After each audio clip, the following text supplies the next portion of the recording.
दोस्तों, तारीख थी 14 अगस्त 1947।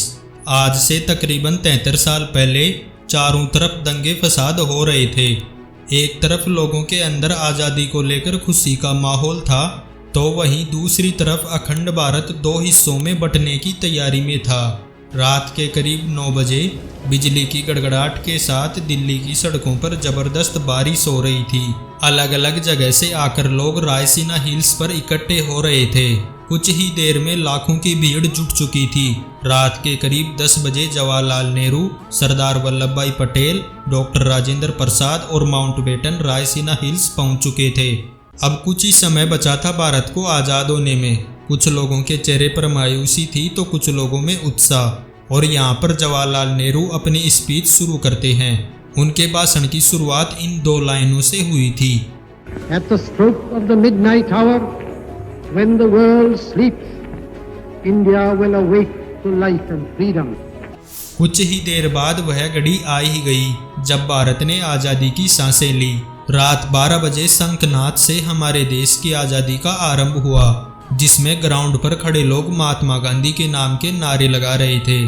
और जो लोग अपने घरों में ये भाषण रेडियो पर सुन रहे थे, उनकी भी खुशी का कोई ठिकाना नहीं था। 14 अगस्त 1947 को रात भर बारिश होने के बाद सुबह आसमान बिल्कुल साफ था। सुबह 8:30 बजे पंडित नेहरू और उनकी कैबिनेट ने शपथ ली और इसके बाद अंग्रेजों का झंडा हटाकर आज़ाद हिंद का झंडा फहराया गया, जिसे देखकर सभी का सीना गर्व से फूल चुका था।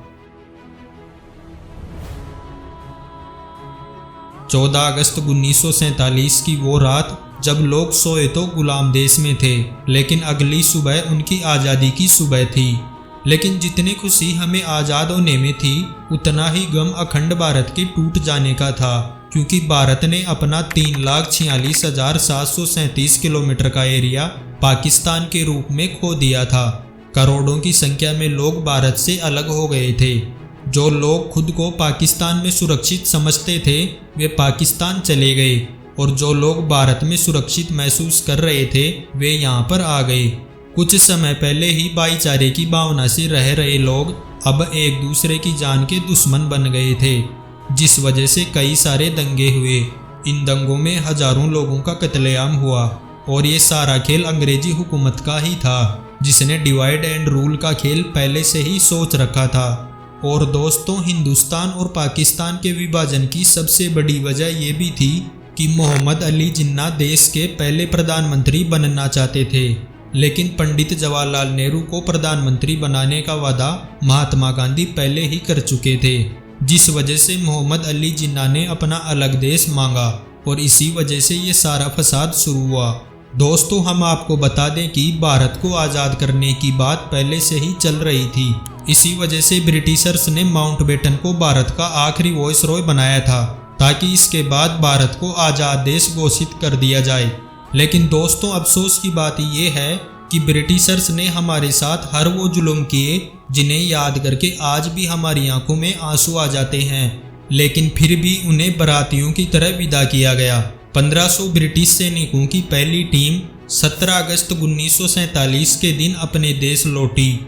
वहीं आखिरी टीम उसके 1 साल बाद 27 अगस्त 1948 के दिन निकली। और जब ब्रिटिशर्स की आखिरी टीम हमारा देश छोड़कर जा रही थी, तो उन्हें बैंड बाजे के साथ विदा किया गया। दोस्तों, ये थी हमारी आज़ादी के एक पहलू की कहानी। लेकिन क्या आपको लगता है कि जिस भारत की कल्पना करके हमारे स्वतंत्रता सेनानियों ने अपनी जान गंवाई थी, वो देश हम बना पाए हैं? आप अपना जवाब हमें कमेंट के माध्यम से बता सकते हैं। और अगर चैनल पर नए हैं तो चैनल को सब्सक्राइब करना बिल्कुल भी ना भूलें।